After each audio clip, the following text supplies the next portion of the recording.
إن الحمد لله نحمده ونستعينه ونستغفره ونستهديه ونتوب إليه.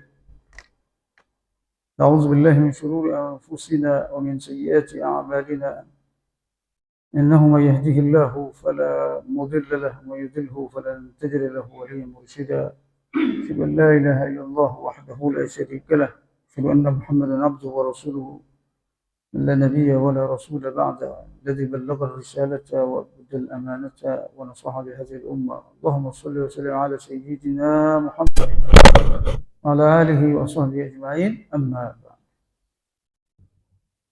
Bapak Ibu jemaah subuh Masjid Al-Hidayah yang dirahmati Allah Subhanahu wa taala, kita bersyukur alhamdulillah subuh ini di hari Jumat yang mulia ini kita bisa sholat subuh jemaah, ya bisa beribadah kepada Allah Subhanahu wa taala di detik-detik jam dan waktu yang paling mulia, ya. Hari Jumat di bulan Sya'ban, masuk bulan ibadah, karena Nabi SAW hampir 1 bulan penuh di bulan Sya'ban beribadah, sholat, puasa. Lalu kita nanti akan masuk bulan Ramadan insyaallah dalam beberapa 2-3 minggu lagi. Dan semoga Allah SWT menerima seluruh amal ibadah kita insyaallah. Bapak Ibu rahmati Allah, kita lanjutkan kajian. Di antaranya kita masuk pembahasan masih hakul muslim alal muslim, atau hakul am, hak-hak kita sebagai manusia secara umum, hak dan kewajiban kita sebagai manusia secara umum. Bapak Ibu, saya ketika mentadabburi banyak ayat, mentadabburi banyak hadis dalam Al-Quran, dalam hadis-hadis sahih, memang kita ini Bapak Ibu, semakin kita beribadah, semakin ujian itu berat, ya. Jadi kita tuh tidak ada ibadah itu gratis ujian.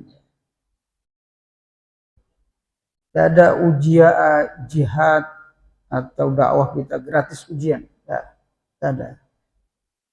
Selalu ada tantangan, ujian, hambatan yang dihadapi. Tapi ujian itu memang untuk mendewasakan kita, untuk menguatkan batin kita. Ibadah juga tanpa ujian gak kuat. Ujiannya juga macam-macam Bapak Ibu. Ujian dalam jiwa kita sendiri, rasa malas, seberat.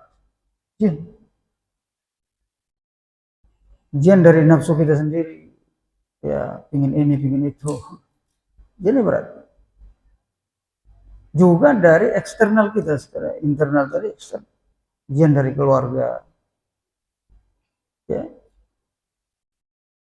Internal itu dalam jiwa kita, eksternal itu keluarga kita, tetangga, teman kerja, masyarakat, teman seorganisasi, pasti ada ujian. Ya. Apalagi dari musuh-musuh, luar biasa itu.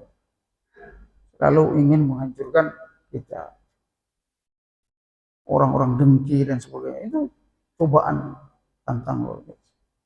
Bahkan kita makin sukses, makin naik itu, makin naik pula itu cobaannya, itu ujiannya, fitnahnya itu makin besar. Ini pasti dialami oleh kita semuanya, ya, baik dalam keluarga maupun dalam pekerjaan.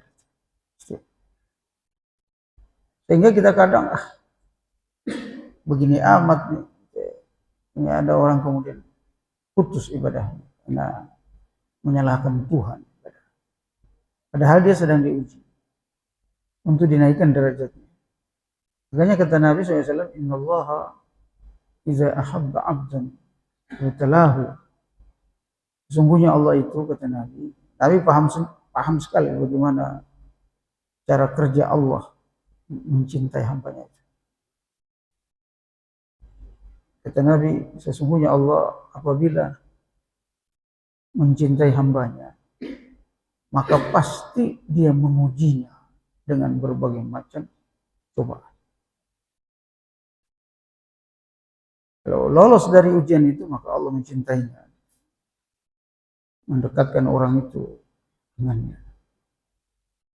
Jadi Bapak Ibu sekalian, tidak ada cinta Allah itu gratis. Cinta Allah itu penuh dengan cobaan, ujian bagi kita. Dan ujian ini selama kita masih hidup, Bapak Ibu sekalian, terus berjalan. Nggak kenal pensiun itu ujian. Masih terus akan ada terus. Nggak kenal, kecuali kita sudah meninggal dunia, berhenti itu. Ya. Oleh karenanya selalu kita siap-siap dengan ujian.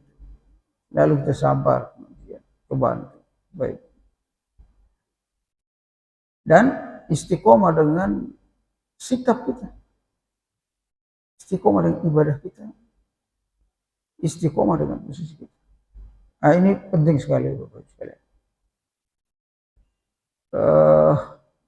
Memang setiap orang beda-beda ujiannya. Beda-beda cobaannya. Ya, makanya juga derajatnya juga beda-beda. Dalam Al-Quran itu ada, paling tidak ada 3 derajat yang, ada 3 makom. Kata orang-orang NU ada 3 makom. Kalau kita ada 3 derajat. Ya. Yang pertama itu muslim, mukmin, muttaqi. Ada 3 derajat sesuai dengan kualitas ibadah kita masing-masing, kualitas ketaatan kita kepada Allah. Makanya dengan dekatnya Ramadan ini kita perbaiki kualitas taat. Ya, yang tadinya sholat tahajud kurang, tetap perbaiki sholat tahajud. Tadinya infaknya kurang, berubah ya, menjadi orang berinfak. Berinfak itu nggak harus nunggu mampu, nggak harus nunggu banyak uang, nggak harus nunggu kaya. Kadang orang miskin lebih banyak berinfak kalau dia paham. Jadi Bapak sekalian, dirahmati Allah, ini kita istiqomah, kita tingkatkan sehingga level kita juga naik dari mukmin, muslim, mukmin menuju muttaqi. Nah, itulah yang kita akan dapat nanti di bulan Ramadan, insyaallah. Ya, makanya ibadahnya juga lebih banyak di bulan Ramadan dari bulan lain. Ya, kenapa lebih banyak? Karena Allah ingin menggenjot kita agar supaya jadi muttaqi. Ya, ada sholat tarawih yang tidak ada di bulan lain. Ada Lailatul Qadar, nggak ada di bulan lain. Ya, ada zakat fitrah, nggak ada di bulan lain. Genjot semua Allah Subhanahu wa taala. Ya, ada i'tikaf berjamaah. Macam-macam. Ini kita harus pahami tujuan Allah itu memberikan ibadah pada kita tidak lain adalah menaikkan derajat kita. Nah, di antara hak kita sebagai muslim, kita sebagai manusia lah, ya, bertetangga, bermasyarakat itu adalah wa haqqus sa'il i'ta'uhu ala qadri hajatihi. Ada orang Bapak sekalian, memang orang minta-minta ini ada 2. Ada orang minta itu dijadiin pekerjaan, dijadiin proyek sama dia. Ada yang mengkoordinir. Tapi ada orang yang minta memang karena mendesak, karena kondisinya. Karena kondisinya mepet. Nah, yang mau minta-minta ini dari dulu ada, dari zaman Nabi-Nabi terdahulu sudah ada peminta-minta itu. Makanya haqqus sa'il i'ta'uhu ala qadri hajat. Orang yang meminta itu memberikan sedekah kepadanya sesuai dengan kebutuhannya. Ya. Qadra hajatih. Ya, kalau dia untuk makan, kasih makan. Ya. Sesuai kemampuan kita juga memberi. Jangan kemudian disamaratakan bahwa orang meminta itu, wah ini ada yang koordinir semuanya. Ya. Kalau seperti itu hanya kita jadi manusia yang tega semua. Ya. Kondisi kemiskinan kami kemarin ketemu Pak Prabowo itu, eh, pendapatan per kapita negara itu naik, tapi jumlah orang miskin itu juga naik selama 21 tahun. Eh, Indeks ekonomi kita naik, tapi kelas menengah itu hilang, Pak. Kelas menengah itu hilang. Jadi terjadi gap yang luar biasa, Pak. Miskin dan orang langsung kaya, nggak ada tengah-tengah. Jadi kelas menengah itu hilang. Data Pak Prabowo itu dia katanya dia cari dalam 2 bulan ini baru ditemukan 2 bulan. Ternyata itu pengakibatnya, akibatnya korupsi, Pak. Dari 390 miliar dolar penghasilan Indonesia itu selama 7 tahun, Pak. Dalam hitungan 7 tahun. Itu 311 miliar dolar yang keluar negeri, diambil orang lain. Yang sisa itu sekitar sisanya itu. Itu data ekonomi perkembangan. Jadi bagaimana orang lain mencuri kekayaan kita itu luar biasa dahsyat.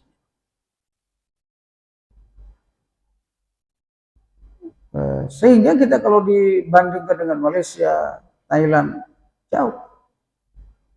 Malaysia, Thailand itu lebih makmur dari kita tuh. Angka kemiskinan menurun, kita juga naik. Karena itu tadi, masalah keadilan memang, korupsi dan sebagainya.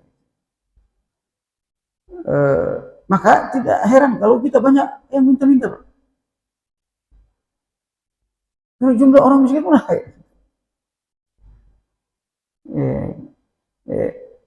Kalau di Saudi misalnya, banyak yang minta-minta, itu ada yang koordinir. Orang negara kaya.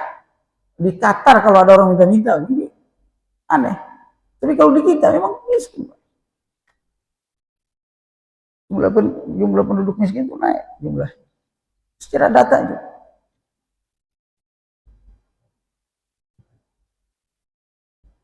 Nah, oleh karenanya hak orang meminta-minta itu tahu ala qadri hajati.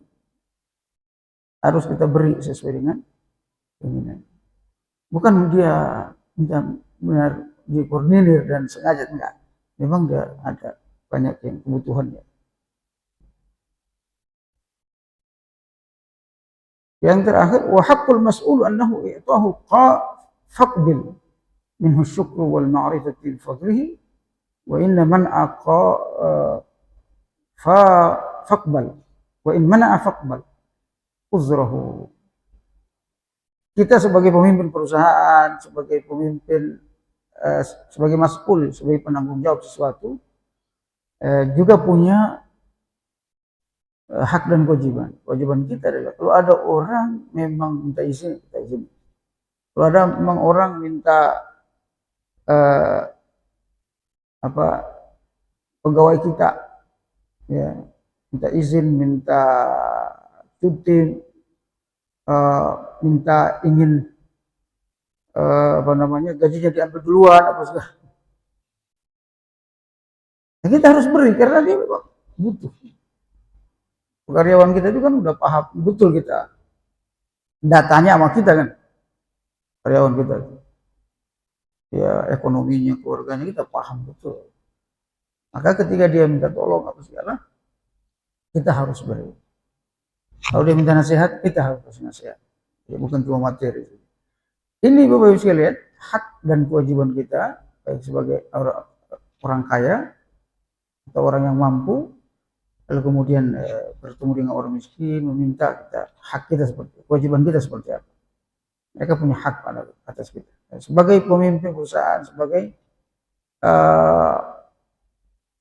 owner, sebagai apa saja, sebagai direktur, sebagai ketua dan seterusnya, ya. Kalau dia karyawan kita minta sesuatu, kita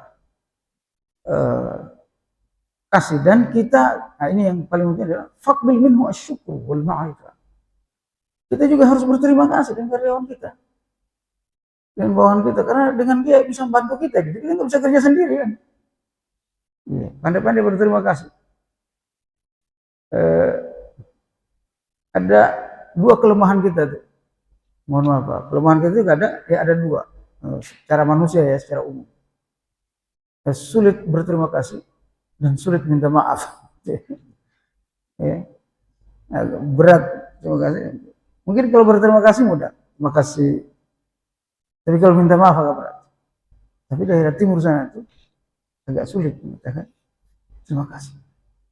Nggak biasa gitu. Padahal terima kasih bagian dari ibadah Pak. Man lam yashkurin nas dan yashkurillah. Siapa yang tidak biasa berterima kasih kepada manusia, kata Nabi, biasanya tidak biasa berterima kasih pada Allah. Siapa yang tidak biasa berterima kasih pada manusia, biasanya dia tidak biasa berterima kasih kepada Allah Subhanahu wa taala. Ini barangkali semoga ada manfaatnya dan wallahu a'lam bishawab. Asyhadu an la ilaha illa anta astaghfiruka wa atubu ilaik. Assalamualaikum warahmatullahi wabarakatuh.